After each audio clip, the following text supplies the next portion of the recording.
మణరత్నం సినిమాలో ఉంది. ఇలాంటి ఇల్లు మళ్ళీ దొరకదు.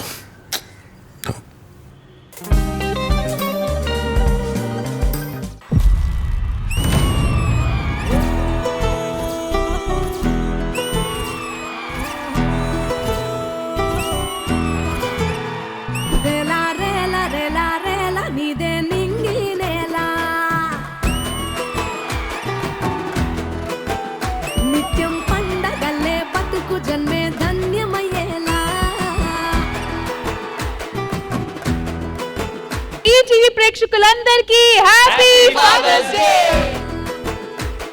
నాలో నచ్చిన విషయం ఏంటి, నచ్చని విషయం ఏంటి? నచ్చని విషయం అంటే నువ్వు యాంకరింగ్ బాగా చేస్తావు గానీ రాష్మితో చేయటమే నచ్చలా. ఎందుకంటే రాష్మికి ఉన్నంత టాలెంట్ ఎవరికి లేదు. ఫస్ట్ టైం మన రాష్మి అదిరిపోయింది. ఇంకోండి చూడడానికి ఇలా సైలెంట్ గా ఉంటాడు కానీ మీవాడు అమ్మాయిలు పిచ్చాడు. అమ్మాయి కనిపిస్తే అసలు వదలడు. అన్ని నా పోలికలే కదా. ఏంటి మమ్మీ ఎవడు?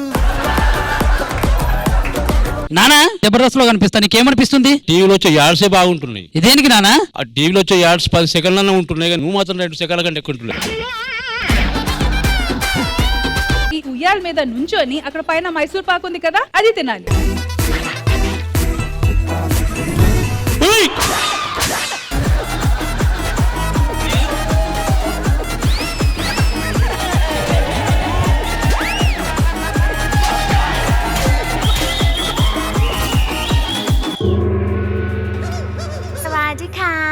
చిన్న షిన్షాన్ లా ఉన్నావు తెలుసా?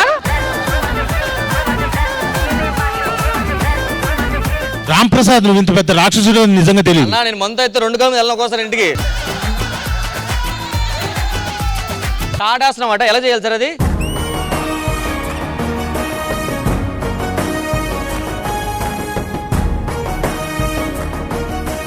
లక్ష్మి ఇప్పుడు లింక్ చెప్పు ఒకటి. Hi hello welcome to Sridevi drama company father's day special. గుక్క తిప్పుకోకుండా కరెక్ట్ గా చెప్పేసింది. ఇలాగే రోజు పెడితే బాగుంటదేమో. అడ్డంగా కోసి ఉప్పు కారం పెట్టాలి. సార్ మీకేం కావాలి? నేను అసలు ఎప్పుడు తాగలేదండి. కొన్ని సోడా వేసి ఇమ్మంటారా? మరీ అంతగా అడుగుతున్నా కాబట్టి రా తాగుదామని ఉంది. భాస్కర్ గారు అసలు నువ్వు ఏమనుకుంటున్నావు? వైజాగ్ బీచ్ మొత్తం అయితే అంతా కొనేస్తాయి. ఇప్పుడు కొనేస్తావా? విలువెంతయ్యా? ఇంత రియాక్షన్ ఎక్స్పెక్ట్ చేయాలి. నాకు రష్మియే కావాలి. ఎలా ఉంది రష్మి చూడడానికి? తరుణులమ్మ లెక్కుంది.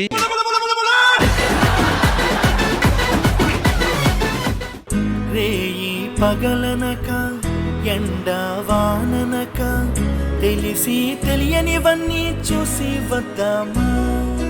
ఇప్పుడు వాళ్ళు పాటలు పాడుతుంటే ఐ ఫీల్ లైక్ మళ్ళీ వస్తే బాగుండు అని. ఒక్కసారి మళ్ళీ గొంతు పగిలేలా నాన్న అని పిలవాలని ఉంది. జ్ఞాపకాలు అన్నీ గుర్తుకొచ్చి మళ్ళీ ప్రాణమంతా ఏదోలా ఉంది. ఆయన ఇప్పుడు వింటుంటే మాత్రం I miss him a lot. ప్రతిరోజు మిస్ అవుతాను. నాను మాటకు అర్థమై ఉన్నది మీరొకరు. ప్రవీణ్ గారి విషయంలో ఎప్పుడు బాధలు ఎక్కువ ఉన్నాయి, ఆనందాలు తక్కువ ఉన్నాయి. నాన్న నేను పెళ్లి చేసుకున్నా, మీ కోడలు బాగా చూసుకుంటది నాన్న. మీరు నన్ను ఎలా చూసుకున్నారో అలా చూసుకుంటది. కూర్చోండి. పెళ్ళైన తర్వాత టైమింగ్ పోయింది చిన్నది అప్పుడే.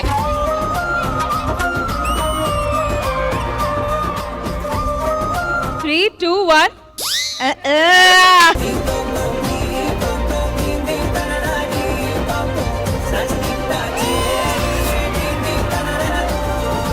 ఈ రోజుకి నా డ్రీమ్ ఫుల్ఫిల్ అయింది. నన్ను నాన్నలా చూసుకునే ఒక హస్బెండ్ దొరికింది నాకు.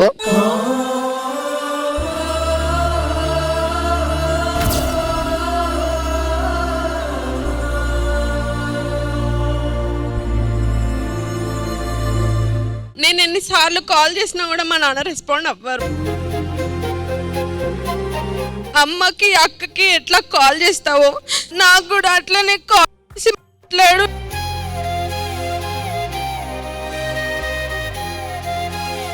అమ్మాయి మాట్లాడుతుంటే నాకే ఏడుపు వచ్చింది. మీ కూతురు సార్, పక్కింటి అమ్మాయి కాదు. ఏదో దారిని పోయి అమ్మాయి, ఏదో గొడవ పడిన అమ్మాయి కాదు. బాయ్ పుడతాడు అనుకున్నారు. బట్ నేను పుట్టాను. నన్ను వేరే వాళ్ళకి ఇచ్చేద్దామని అనుకున్నారు. నన్ను తీసుకెళ్లారు కూడా వేరే వాళ్ళ దగ్గరికి. మా నాన్న నాకు బెస్ట్ ఫ్రెండ్. సడన్ గా ఏంటో నేను మా నాన్న చాలా దూరం అయిపోయాం. ఏమైనా అయితే మా నాన్న ఉన్నారు, చూసుకుంటారు అనే ఒక కాన్ఫిడెన్స్ లేకుండా పోయింది. నేను ఒక 3 years బ్యాకే నేను చనిపోయేవాడిని. మా నాన్నని చాలా అంటే చాలా ఇబ్బంది పెట్టాను. అది ఏ కొడుకు కూడా చేయొద్దు. You are superhero. I'm sorry.